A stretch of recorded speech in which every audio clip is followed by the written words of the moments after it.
Today, we will be discussing about on how to conduct an effective parent-teacher conference. And in conducting a parent-teacher conference, there are few tips for both teachers and parents.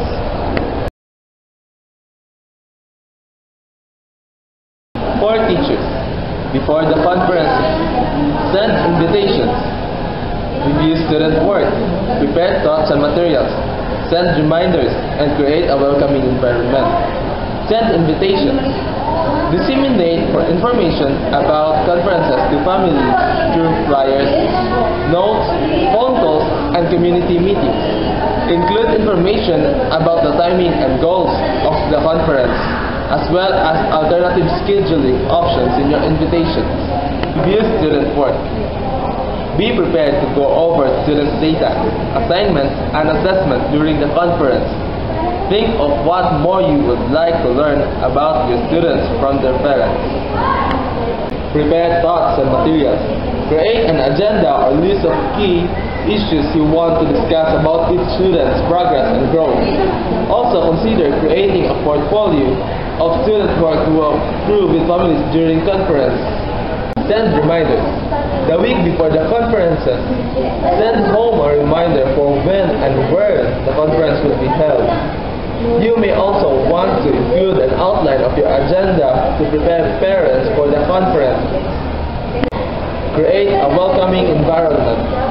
Make your classroom comfortable for families by displaying student work, arranging seating in circles with chairs for adults if possible, and making private space for the conference. During conference, first discuss progress and growth. Use examples. Ask questions and lesson activity. Share ideas for supporting learning. Seek solutions collaboratively.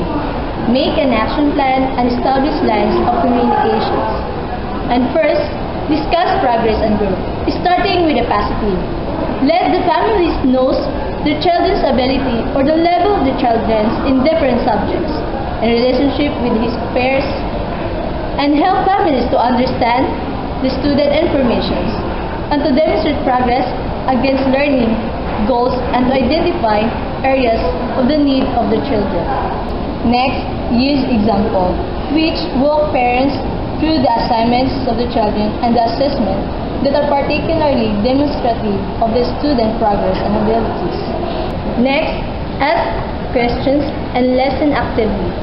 Solicit the family input into the student's strengths and the needs, their learning styles and non-school learning opportunities, and ask parents about their hopes and dreams for their children.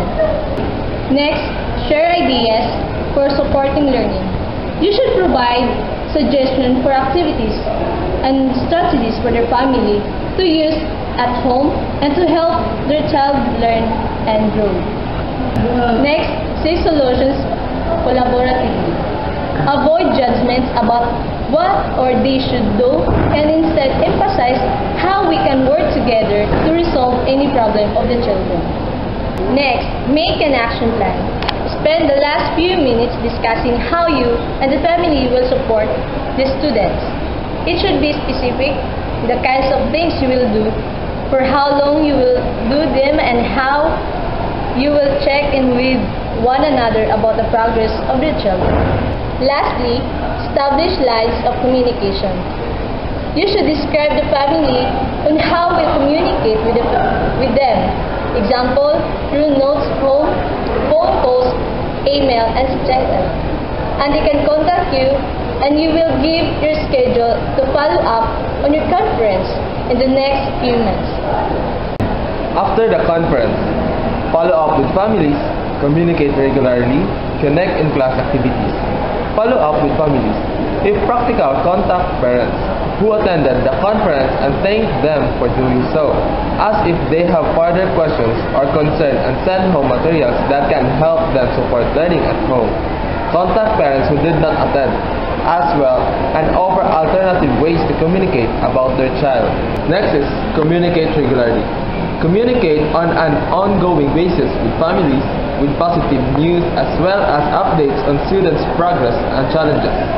Also, let families know about other opportunities for them to be involved.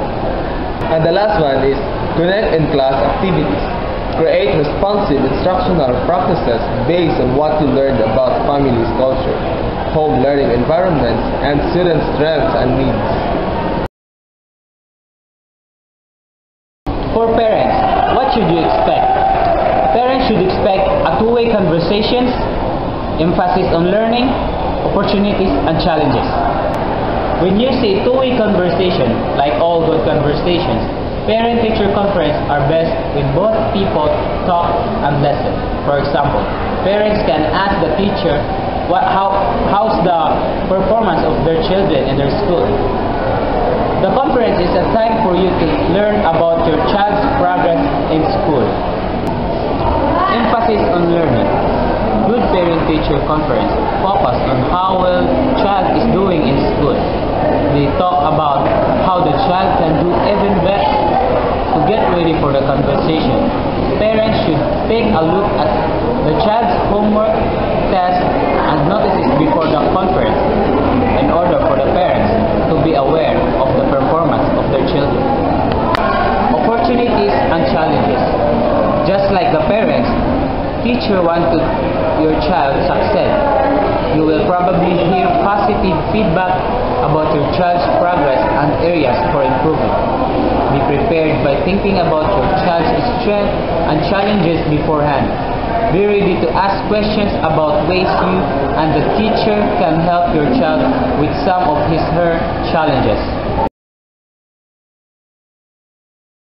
What should a parent talk to the teacher about? First one is progress, assignments and assessments, your thoughts about your child, support learning at home, and support learning at school. When we say progress, it is where we find out what the child is doing by asking questions like, is my child performing at grade level, or how is she doing in the class? And when we say assignments and assessments, ask to see examples of your child's work and see or ask for teacher's guidance on their basis of giving grades. The next one, your thoughts about your child. Be sure to share your thoughts and feelings about your child. Tell the teacher what you think your child is good at and explain what he or she needs to improve with. The next one, support learning at home. Ask the teacher what can you do for your child in progress, or what can you do at home for your child that you can help. And the next one is support learning at school. Find out what services are available at the school to help your child. Ask how the teacher will both challenge your child and support your child when he or she needs help. So, how should a parent follow up? First one is make a plan, schedule another time to talk to your child. Making a plan, write down the things that you and the teacher will each do to support your child. You can do this during conference or after. Write down what you will do, when and how often. And the next is schedule another time to talk. Both teachers and parents should agree when to meet again. And the last one, talk to your child. As a parent, it is your responsibility to encourage your child to do well in school. As a teacher, I will discuss my routines, rules, and homework policies. Also, I will discuss the child's preferred learning activities and their areas of concern. And if I have any reading materials that may help the parents understand the natures of the child's difficulty, I will prepare it and share it to the parents. So in conclusion, in order to achieve an effective parent-teacher conference, put these principles in mind. First, best intentions assumed, emphasis on learning, homeschool collaboration, examples and evidence, active learning, respect for all, and dedication to follow up. Conclude your meeting with a sincere thank you. Remind parents that they have taken a keen interest in their child's education and that the door is always open. Remind them that it's their positive attitude toward learning that will help their child grow both academically and socially. Provide a time for follow-up, visit, and agree to send home notes that recognize something positive as well as newsletters to keep parents in the loop. Thank you.